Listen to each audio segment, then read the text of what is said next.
The Curious Case of Benjamin Button, written by Fitzgerald. In 1860s, it was the proper thing to be born at home. At present, it is said that the gods of medicine have decreed that the first cries of the young shall be uttered on an anesthetic air of a hospital, preferably a fashionable one. So young Mr. and Mrs. Roger Button were 50 years ahead of style when they decided one day in the summer of 1860 that their first baby should be born in a hospital. The Roger Buttons held an enviable position, both social and financial, in Baltimore. They were related to the this family and the that family, which entitled them to membership in the enormous peerage. This was their first experience with the charming old custom of having babies. Mr. Button was naturally nervous. He hoped it would be a boy so that it could be sent to Yale College in Connecticut, at which institution Mr. Button himself had been known for 4 years by the somewhat obvious nickname of Cough. On the September morning consecrated to the enormous event, he arose nervously at 6 o'clock, dressed himself, and hurried along the streets of Baltimore to the hospital to determine whether the darkness of the night had borne in new life. When he was about 100 yards from the Maryland Private Hospital for Ladies and Gentlemen, he saw Dr. Keene, the family physician, descending the front steps, rubbing his hands together with a washing movement, as all doctors are required to do by the unwritten ethics of their profession. Mr. Roger Button, the president of Roger Button and Company, Wholesale Hardware, began to run toward Dr. Keene. Dr. Keene, he called. Oh, Dr. Keene! The doctor heard him, faced around, and stood waiting, a curious expression settling on his harsh face as Mr. Button drew near. What happened? Demanded Mr. Button as he came up in a gasping rush. What was it? How is she? A boy? Who is it? What? Why? Yes, I suppose so, after a fashion. Again, he threw a curious glance at Mr. Button. Is my wife all right? Yes. Is it a boy or a girl? Here now, cried Dr. Keene in a perfect passion of irritation. I'll ask you to go and see for yourself. Outrageous! He snapped the last word out in almost one syllable, then he turned away, muttering. Do you imagine a case like this will help my professional reputation? One more would ruin me. Ruin anybody. What's the matter? Demanded Mr. Button, appalled. Triplets? No, not triplets, answered the doctor cuttingly. What's more, you can go and see for yourself and get another doctor. I brought you into the world, young man, and I've been physician to your family for 40 years, but I'm through with you. I don't want to see you or any of your relatives ever again. Goodbye. Then he turned sharply and without another word climbed into the phaeton which was waiting at the curbstone and drove severely away.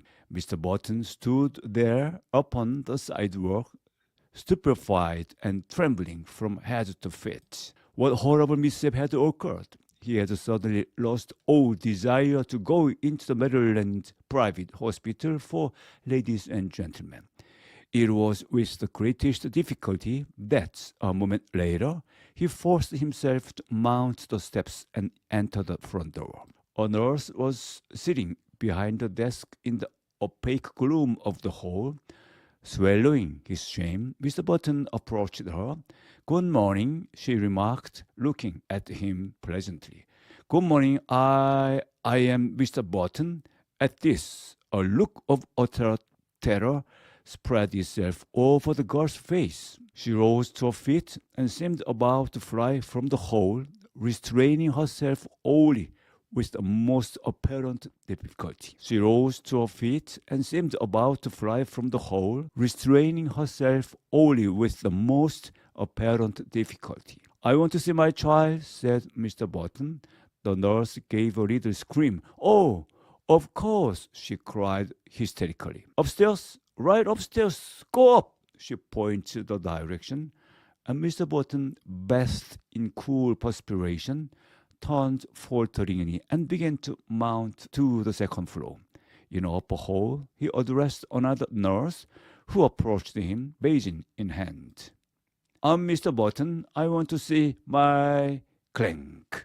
The basin clattered to the floor and rolled in the direction of the stairs. Clank, clank. It began a descent as if sharing in the terror which this gentleman caused. I want to see my child, Mr. Button almost shrieked. He was on the verge of collapse. Clank. The basin reached the first floor. The nurse regained control of herself and threw Mr. Button a look of haughty contempt.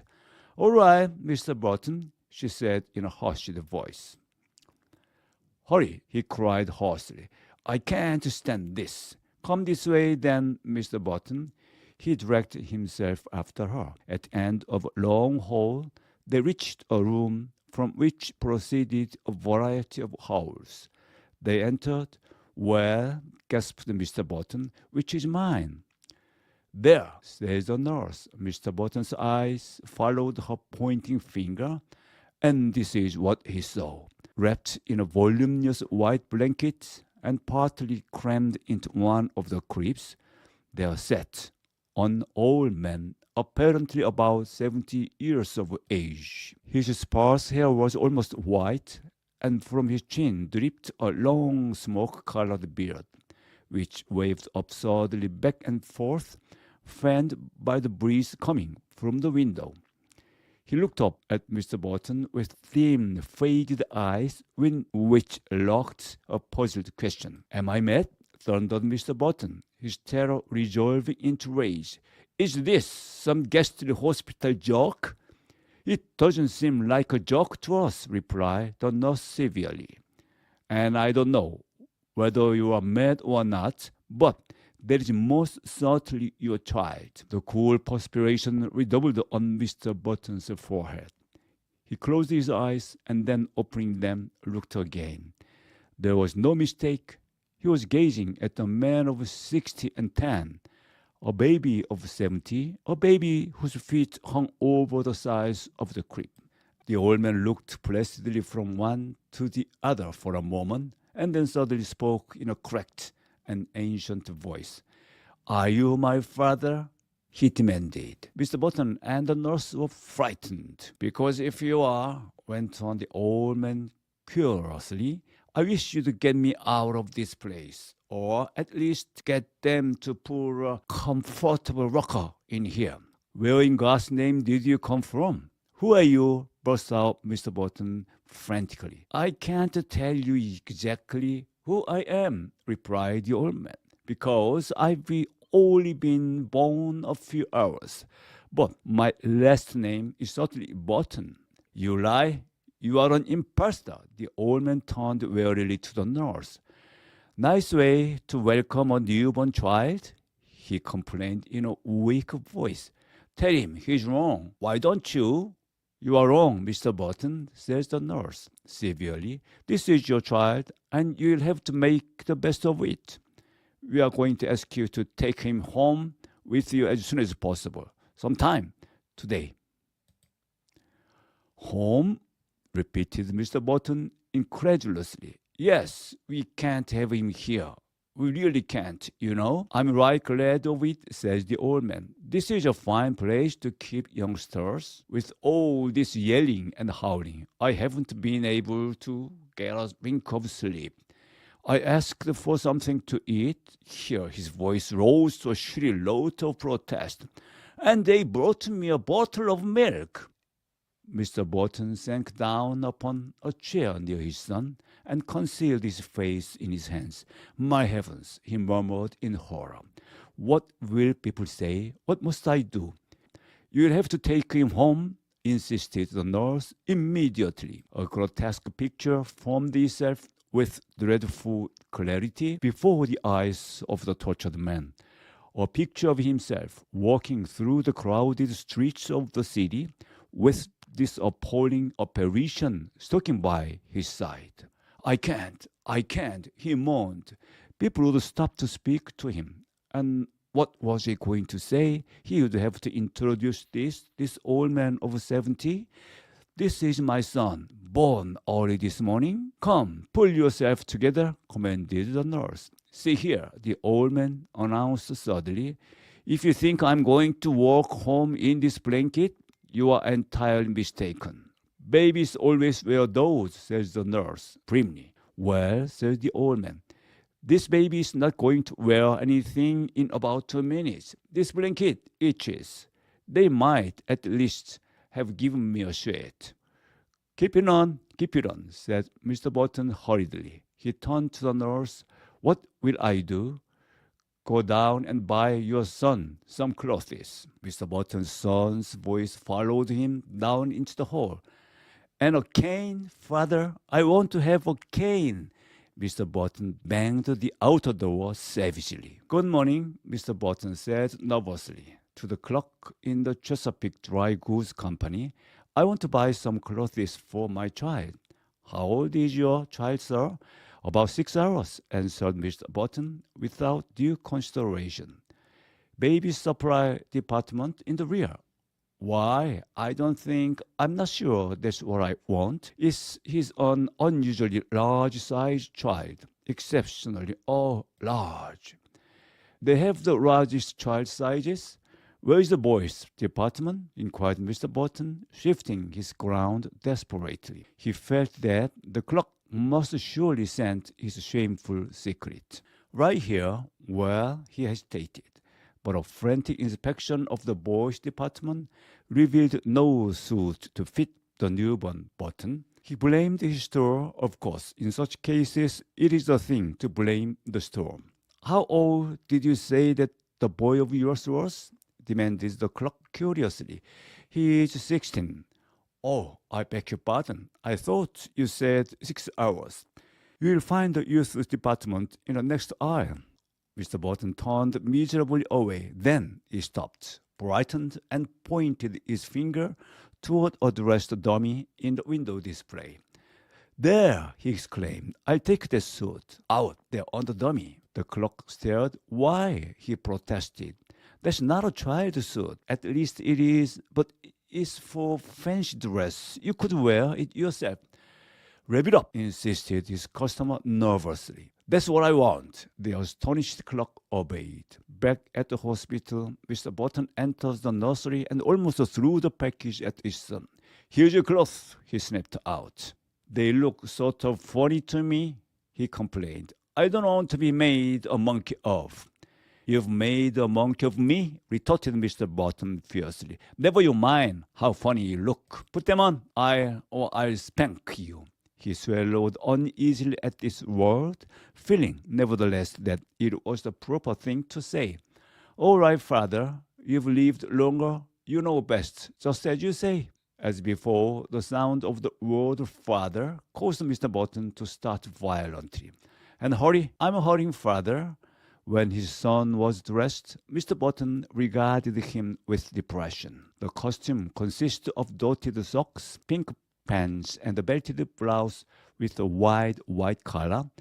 Over the latter waves the long whitish beard, drooping almost to the waist. The effect was not good.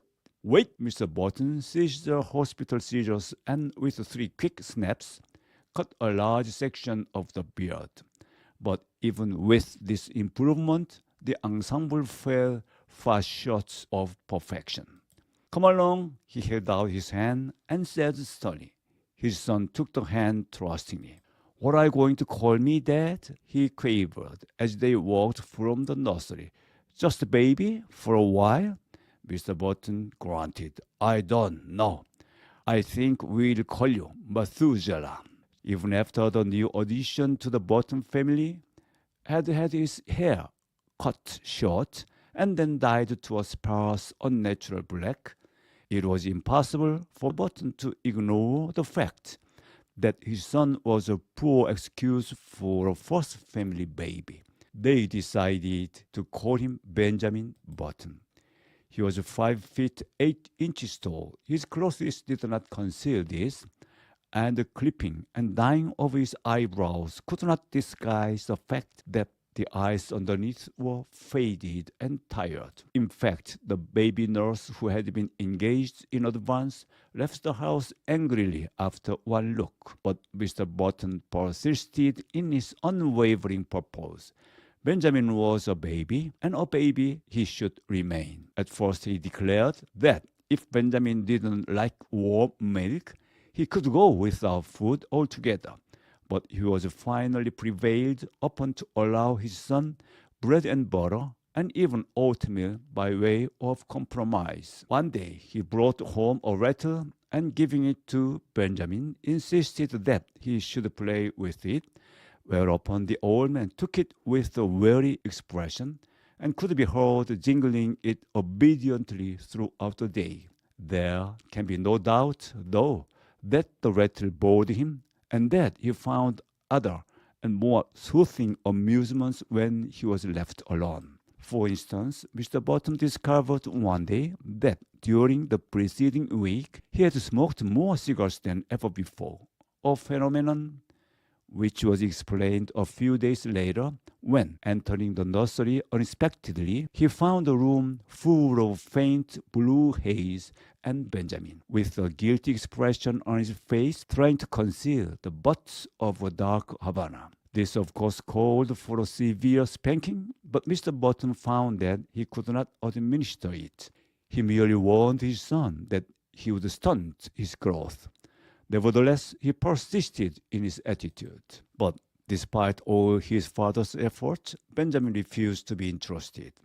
He would steal down the back stairs and return to the nursery with a volume of the Encyclopedia Britannica, over which he would pore through an afternoon. Against such a stubbornness, Mr. Button's efforts were of little avail. The sensation created in Baltimore was, at first, prodigious.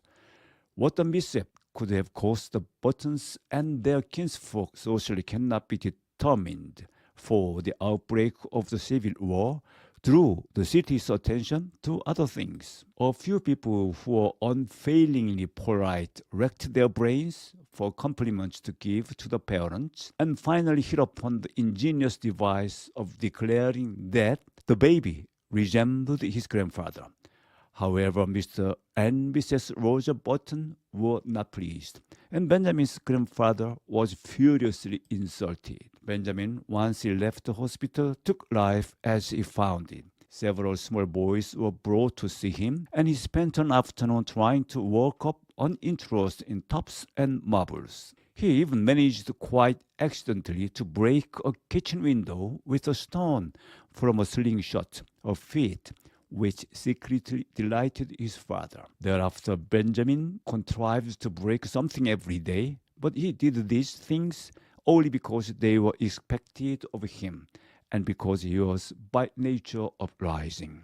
When his grandfather's initial antagonism wore off, Benjamin and that gentleman took enormous pleasure in one another's company. Benjamin felt more comfortable in his grandfather's presence than in his parents. They seemed always somewhat in awe of him, and despite the dictatorial authority they exercised over him, frequently addressed him Mr. At his father's urging, he made an earnest attempt to play with other boys, and frequently he joined in the milder games. Football shook him up too much, and he feared that, in case of a fracture, his ancient bones would refuse to knit. When he was 5, he was sent to kindergarten, where he was initiated into the art of pasting green paper on orange paper, and weaving colored maps and manufacturing long cardboard necklaces. He was inclined to drowse off to sleep in the middle of these tasks, a habit which both irritated and frightened his young teacher. By the time he was 12 years old, his parents had grown used to him. Indeed, so strong is the force of custom that they no longer felt that he was different from any other child, except when some curious anomaly reminded them of the fact. But one day, a few weeks after his 12th birthday, while looking in the mirror, Benjamin made, or thought he made, an astonishing discovery. Did his eyes deceive him? Was his skin healthier and firmer? He could not tell. He knew that he no longer stooped, and that his physical condition had improved since the early days of his life. Can it be, he thought to himself, or rather scarcely dared to think, of the life of Benjamin Button between his 12th and 21st year? I intend to say little. Suffice to record that they were years of normal ungrowth. When Benjamin was 18, he was erect as a man of 50. He had more hair and it was of a dark gray. His step was firm, his voice had lost its cracked quaver and descended to a healthy baritone. So his father sent him up to Connecticut to take examinations for entrance to Yale College. Benjamin passed his examination and became a member of the freshman class. On the third day following his matriculation, he received a notification from Mr. Hart, the college registrar, to call at his office and arrange his schedule. Benjamin, glancing in the mirror, decided that his hair needed a new application of his brown dye, but an anxious inspection of his bureau drawer disclosed that the dye bottle was not there.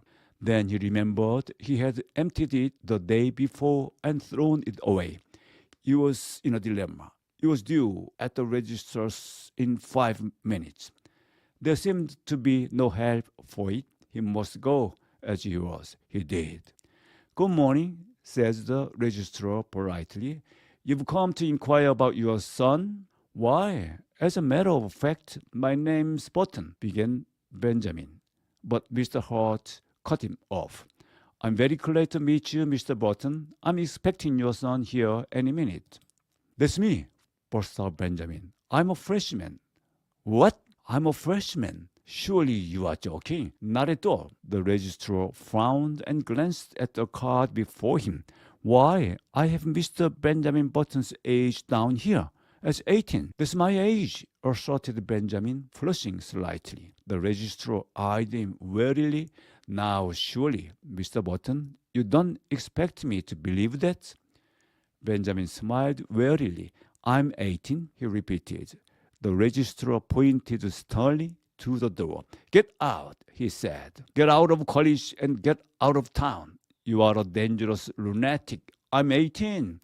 Mr. Hart opened the door and shouted.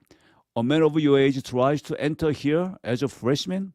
18 years old, are you? Well, I'll give you 18 minutes to get out of town. Benjamin Button walked with dignity from the room, and half a dozen undergraduates who were waiting in the hall followed him curiously with their eyes.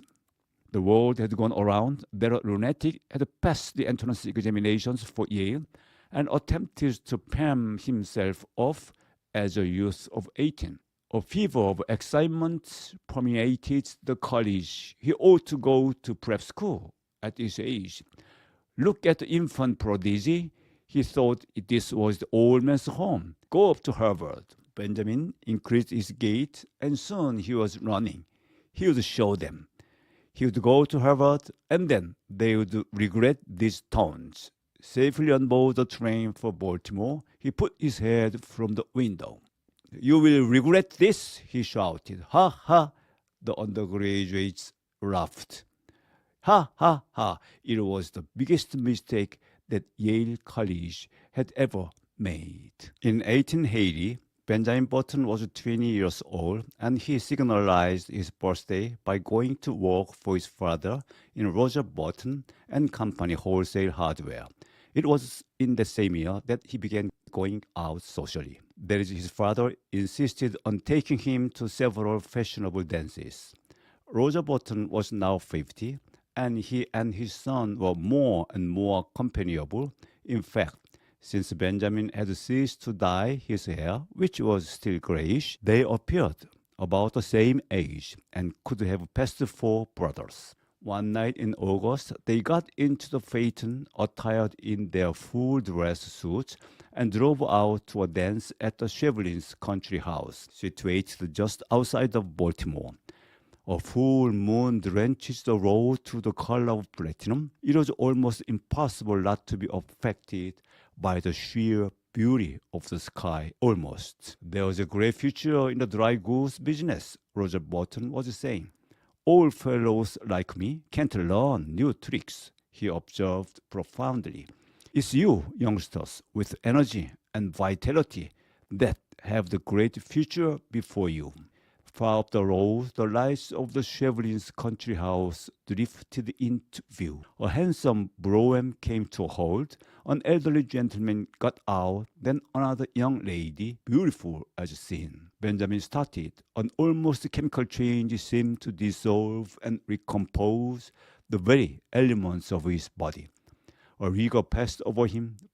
Blood rose into his cheeks, and there was a steady thumping in his ears. It was first love. The girl was slender and frail. That, he said, is young Hildegard Moncrief, the daughter of General Moncrief. Benjamin nodded coldly. Pretty little thing, he said indifferently. But when a boy had led the buggy away, he added, Dad, you might introduce me to her. They approached a group of which Miss Moncrief was the center. Educated in the old tradition, she curtsied low before Benjamin. Yes, he might have a dance. He thanked her and walked away, staggered away. When his own time came, he drifted with her out upon the changing floor to the music of the latest waltz from Paris. Blind with enchantment, he felt that life was just beginning.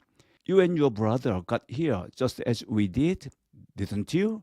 Asked Hildegard, looking up at him with eyes that were like bright blue enamel. Benjamin hesitated. If she took him for his father's brother, would it be best to enlighten her? He remembered his experience at Yale, so he decided against it. It would be rude to contradict a lady. It would be criminal to mar this exquisite occasion with the grotesque story of his origin. Later, perhaps.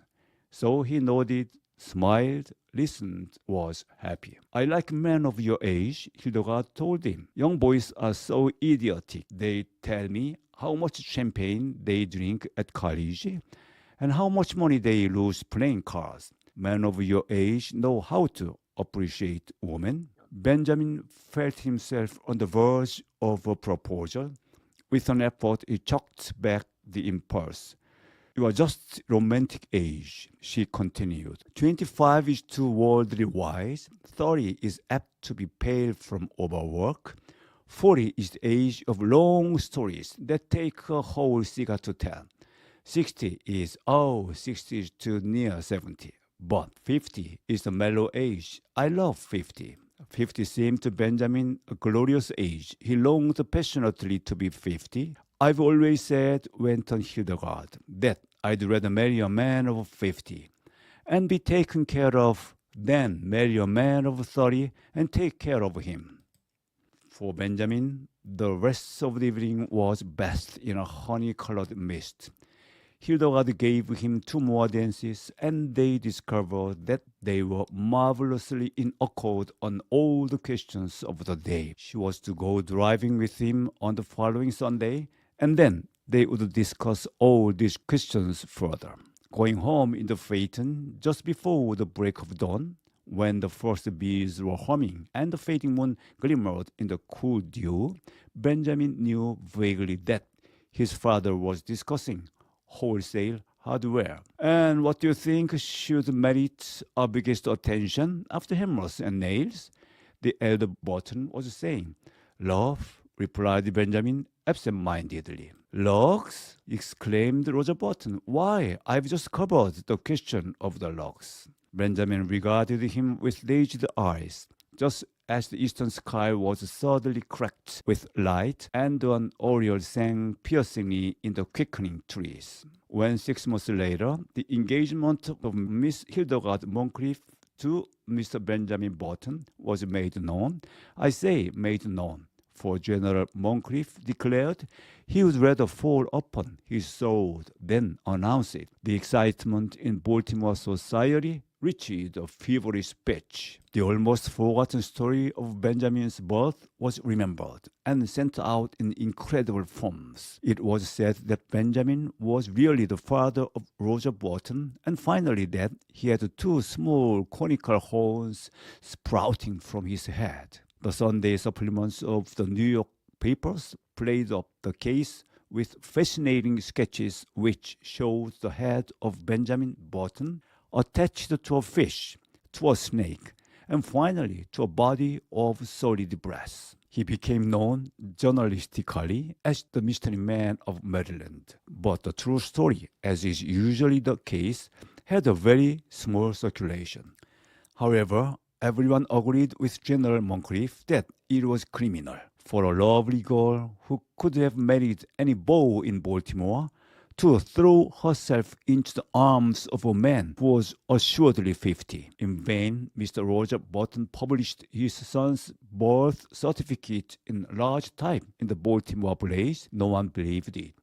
However, on the part of the two people most concerned, there was no wavering. So many of the stories about her fiancé were false that Hildegard refused stubbornly to believe even the true one. In vain, General Moncrief pointed out to her the high mortality among men over 50, or at least among men who looked 50. In vain, he told her of the instability of the wholesale hardware business. Hildegard had chosen to marry for mellowness, and marry she did. In one particular, at least, the friends of Hildegard Moncrief were mistaken. The wholesale hardware business prospered amazingly.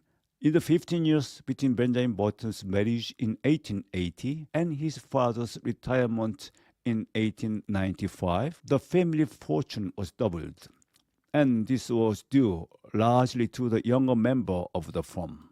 Needless to say, Baltimore eventually received the couple heartily. Even old General Moncrief became reconciled to his son-in-law when Benjamin gave him the money to bring out his History of the Civil War in 20 volumes, which had been refused by 9 prominent publishers. In Benjamin himself, many changes had occurred for the 15 years. It seemed to him that the blood flowed with new vigor through his veins. It began to be a pleasure to rise in the morning, to walk with an active step along the busy, sunny street, to work untiringly with his shipments of hammers and his cargoes of nails. In addition, Benjamin discovered that he was becoming more and more attracted by the bright side of the life. It was typical of his growing enthusiasm for pleasure that he was the first man in the city of Baltimore to own and run an automobile.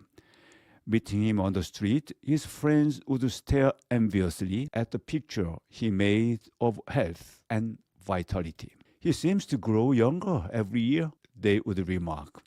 And if old Roger Button, now 65 years old, had failed at first to give a prosper welcome to his son, he atoned at last by bestowing on him what amounted to adulation. And here we come to an unpleasant subject, which it will be well to pass over as quickly as possible. There was only one thing that worried Benjamin Button. His wife had ceased to attract him. At that time, Hildegard was a woman of 35 with a son, Roscoe, 14 years old. In the early days of their marriage, Benjamin had worshipped her. But as the years passed, her honey-colored hair became an unexciting brown. The blue enamel of her eyes assumed the aspect of chipped crockery. Moreover, and most of all, she had become too settled in ways, too placid, too content, and too sober in her taste. As a bride, it had been she who had dragged Benjamin to dance and dinners. Now, conditions were reversed. She went out socially with him, but without enthusiasm. Benjamin's discontent waxed stronger. At the outbreak of the Spanish-American War in 1898, his home had for him so little charm that he decided to join the army. With his business influence, he obtained a commission as captain and proved so adaptable to the work that he was made a major and finally a lieutenant colonel just in time to participate in the celebrated charge of San Juan Hill. Benjamin had become so attached to the activity and excitement of military life that he regretted to give it up, but his business required attention. So he resigned his commission and came home. He was met at the station by a brass band and escorted to his house. Hildegard, waving a large silk flag, greeted him on a porch, and even as he kissed her, he felt with a sinking of the heart that these 3 years had taken their toll. She was a woman of 40 now, with a faint line of gray hairs in her head. The sight depressed him. Up in his room, he saw his reflection in the familiar mirror. He went closer and examined his own face with anxiety, comparing it after a moment with a photograph of himself in uniform taken just before the war. Good Lord, he said aloud. The process was continuing. There was no doubt of it. He looked now like a man of 30. Instead of being delighted, he was uneasy. He was growing younger.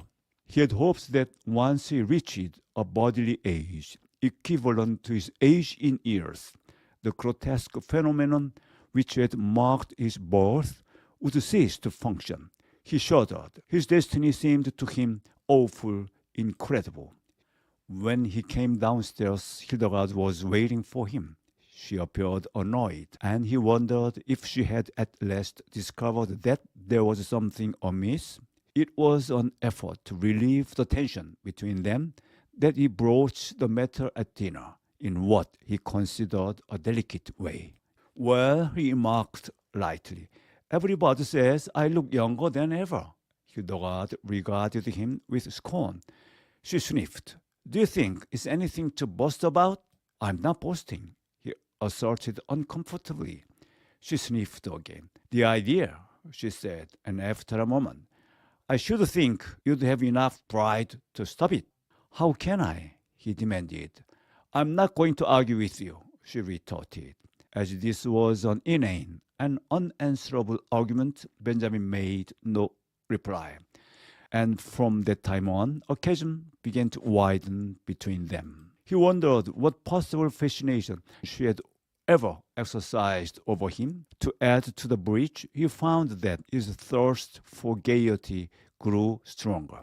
He was there in any kind of party in the city of Baltimore, dancing with the prettiest of the young married women, chatting with the most popular of the debutantes, and finding their company charming, while his wife sat among the chaperons, following him with solemn and reproachful eyes. "Look," people would remark, "what a pity, a young fellow that age tied to a woman of 45. He must be 20 years younger than his wife." They had forgotten, as people inevitably forget, that back in 1880, their mamas and papas had also remarked about this same ill-matched pair.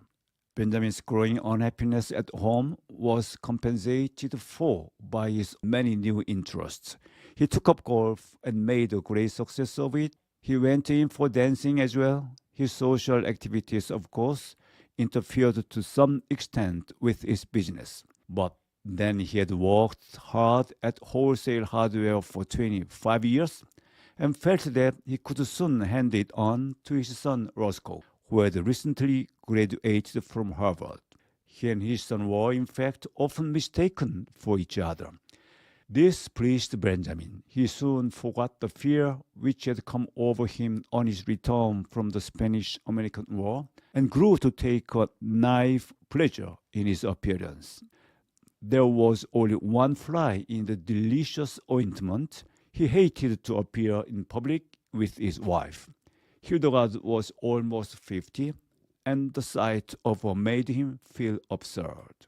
One September day in 1910, a few years after Roger Button and Company wholesale hardware had been handed over to young Roscoe Button, A man, apparently about 20 years old, entered himself as a freshman at Harvard University.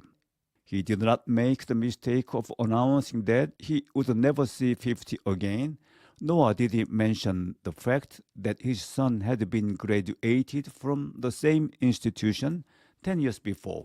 He was admitted and almost immediately attained a prominent position in the class, partly because he seemed a little older than the other freshmen, whose average age was about 18. But his success was largely due to the fact that in the football game with Yale, he played so brilliantly, with so much dash, and with such a cold, remorseless anger, that he scored 7 touchdowns and 14 field goals for Harvard, and caused one entire 11 of Yale men to be carried singly from the field, unconscious. He was the most celebrated man in college. Strange to say, in his 3rd year, he was scarcely able to make the team. The coaches said that he had lost weight, and it seemed more observant that he was not quite as tall as before. He made no touchdowns. Indeed, he was retained on the team chiefly in hope that his enormous reputation would bring terror and disorganization to the Yale team. In his senior year, he did not make the team at all. He had grown so slight and frail that one day he was taken by some sophomores for a freshman, an incident which humiliated him terribly. He became known as something of a prodigy, a senior who was surely no more than 16, and he was often shocked at the worldliness of some of his classmates. His studies seemed harder to him. He felt that they were too advanced. He had heard his classmates speak of St. Midas, the famous preparatory school at which so many of them had prepared for college, and he determined after his graduation to enter himself at St. Midas, where the sheltered life among boys his own size would be more congenial to him. Upon his graduation in 1914, he went home to Baltimore with his Harvard diploma in his pocket. Hildegard was now residing in Italy, so Benjamin went to live with his son Roscoe. But though he was welcomed in a general way, there was obviously no heartiness in Roscoe's feeling toward him. There was a tendency on his son's part to think that Benjamin was somewhat in the way. Roscoe was married now and prominent in Baltimore life, and he wanted no scandal to creep out in connection with his family. Benjamin, no longer per giorno grata, with the debutantes and younger college students, found himself left much alone, except for the companionship of 3 or 4 15-year-old boys in a neighborhood. His idea of going to St. Midas School recurred to him. "Say," he said to Roscoe one day, "I've told you over and over that I want to go to prep school." "Well, go then," replied Roscoe shortly. The matter was distasteful to him, and he wished to avoid the discussion. "I can't go alone," said Benjamin helplessly. "You'll have to enter me and take me up there." "I haven't got time," declared Roscoe abruptly. His eyes narrowed, and he looked uneasily at his father. "As a matter of fact," he added, "you'd better not go on with this business much longer. You better put up short. You better. He paused, and his face crimsoned as he sought for words. "You better turn right around and start back the other way. This has gone too far to be a joke. It isn't funny any longer. You behave yourself." Benjamin looked at him on the verge of tears. "And another thing," continued Roscoe, "when visitors are in the house, I want you to call me uncle. Not Roscoe, but uncle. Do you understand? It looks absurd for a boy of 15 to call me by my first name. Perhaps you'd better call me uncle all the time, so you will get used to it." With a harsh look at his father, Roscoe turned away. At the termination of this interview, Benjamin wandered dismally upstairs and stared at himself in the mirror. He had not shaved for 3 months, but he could find nothing on his face but a faint white down with which it seemed unnecessary to meddle. When he had first come home from Harvard, Roscoe had approached him with the proposition that he should wear eyeglasses and imitation whiskers glued to his cheeks, and it had seemed for a moment that the farce of his early years was to be repeated. But whiskers had itched and made him ashamed. He wept, and Roscoe had reluctantly relented.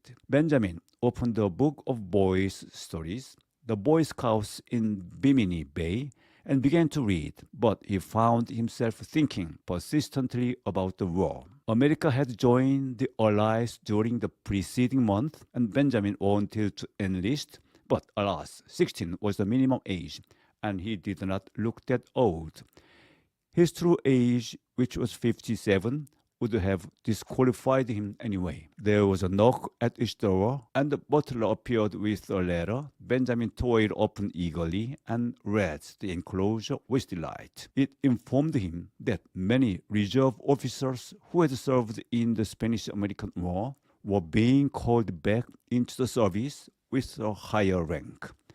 And it enclosed his commission as Brigadier General in the United States Army with orders to report immediately. Benjamin jumped to his feet fairly, quivering with enthusiasm. This was what he had wanted. He seized his cap, and 10 minutes later, he had entered a large tailoring shop on Charles Street and asked to be measured for a uniform. "Want to play soldier, Sonny?" demanded a clerk casually. Benjamin flushed. "Say, never mind what I want," he retorted angrily. "My name is Button, and I live on Mountain Burnham Place, so you know, I'm good for it." "Well," admitted the clerk hesitantly, "if you're not, I guess your daddy is all right." Benjamin was measured, and a week later, his uniform was completed. He had difficulty in obtaining the proper general's insignia because the dealer kept insisting to Benjamin that a nice YWCA badge would look just as well and be much more fun to play with. Saying nothing to Roscoe, he left the house one night and proceeded by train to Camp Mosby in South Carolina, where he was to command an infantry brigade. On a sultry April day, he approached the entrance to the camp, paid off the taxicab which had brought him from the station, and turned to the sentry on guard. "Get someone to handle my luggage," he said briskly. The sentry eyed him reproachfully. "Say," he remarked, "where you going with the general's doors, Sonny?" Benjamin, veteran of the Spanish-American War, whirled upon him with fire in his eye, but with, alas, a changing treble voice. "Come to attention," he tried to thunder. He paused for breath, then suddenly he saw the sentry made a salute. Benjamin concealed a smile of gratification, but when he glanced around, his smile faded. It was not he who had inspired obedience, but an imposing artillery colonel who was approaching on horseback. "Colonel!" called Benjamin shrilly. The colonel came up, drew rein, and looked coolly down at him with a twinkle in his eyes. "Whose little boy are you?" he demanded kindly. "I'll soon show you whose little boy I am," retorted Benjamin in a ferocious voice. "Get down off that horse," the colonel roared with laughter. "You want him, General?" "Here," cried Benjamin desperately, "read this," and he thrust his commission towards the colonel. The colonel read it, his eyes popping from their sockets. "Where did you get this?" he demanded, slipping the document into his own pocket. "I got it from the government, as you will soon find out." "You come along with me," says the colonel with a peculiar look. "We'll go up to headquarters and talk this over. Come along." The colonel turned and began walking his horse in the direction of headquarters. There was nothing for Benjamin to do but follow with as much dignity as possible, meanwhile promising himself a stern revenge. But this revenge did not materialize. 2 days later, however, his son Roscoe materialized from Baltimore, hot and cross from a hasty trip, and escorted the weeping General Sang uniform back to his home. In 1920, Roscoe Button's first child was born. During the attendant festivities, however, no one thought it the thing to mention that the little grubby boy, apparently about 10 years of age, who played around the house with lead soldiers and the miniature circus, was the new baby's own grandfather. No one disliked the little boy whose fresh, cheerful face was crossed with just a hint of sadness, but to Roscoe Button, his presence was a source of torment. It seemed to him that his father, in refusing to look 60, had behaved in a curious and perverse manner. Indeed, to think about the matter for as much as a half an hour drove him to the edge of insanity. 5 years later, Roscoe's little boy had grown old enough to play childish games with little Benjamin under the supervision of the same nurse. Roscoe took him both to kindergarten on the same day, and Benjamin found that playing with little strips of colored paper, making mats and chains and curious and beautiful designs was the most fascinating game in the world. Once he was bad and had to stand in the corner, then he cried. But for the most part, there were happy hours in a cheerful room, with the sunlight coming in the windows and Miss Bailey's kind hand resting for a moment now and then in his trounced hair. Roscoe's son moved up into the first grade after a year, but Benjamin stayed on in the kindergarten. He was very happy. Sometimes, when other tots talked about what they would do when they grew up, a shadow would cross his little face, as if he realized that those were things in which he was never to share. The days flowed on monotonous content. He went back a third year to the kindergarten, but he was too little now to understand what the bright shining strips of paper were for. He cried because the other boys were bigger than he, and he was afraid of them. The teacher talked to him, but though he tried to understand, he could not understand at all. He was taken from the kindergarten. His nurse, Nana, in a starched gingham dress, became the center of his tiny world. On bright days, they walked in a park. Nana would point at a great gray monster and say, "Elephant." And Benjamin would say it after her. And when he was being undressed for bed that night, he would say it over and over aloud to her, "Elephant, elephant, elephant." He loved to take a big cane from the hat rack and go around hitting chairs and tables with it and saying, "Fight, fight, fight." When there were people there, the old ladies would cluck at him, which interested him, and the young ladies would try to kiss him, which he submitted to with mild boredom. And when the long day was done at 5 o'clock, he would go upstairs with Nana and be fed on oatmeal and nice soft mush foods with a spoon. There were no troublesome memories in his childish sleep. No token came to him of his brave days at college, of the glittering years when he flustered the hearts of many girls. There were only the white, safe walls of his crib and Nana, and a man who came to see him sometimes, and a great big orange ball that Nana pointed at just before his twilight bed hour and called sun. When the sun went, his eyes were sleepy. There were no dreams to haunt him.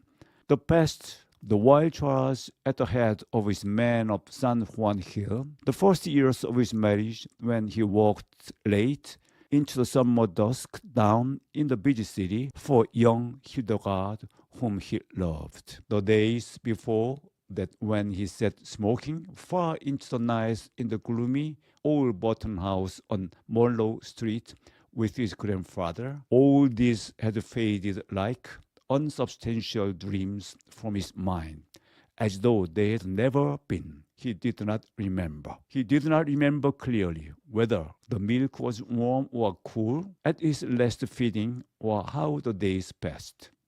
There was only his crib and Nana's familiar presence, and then he remembered nothing.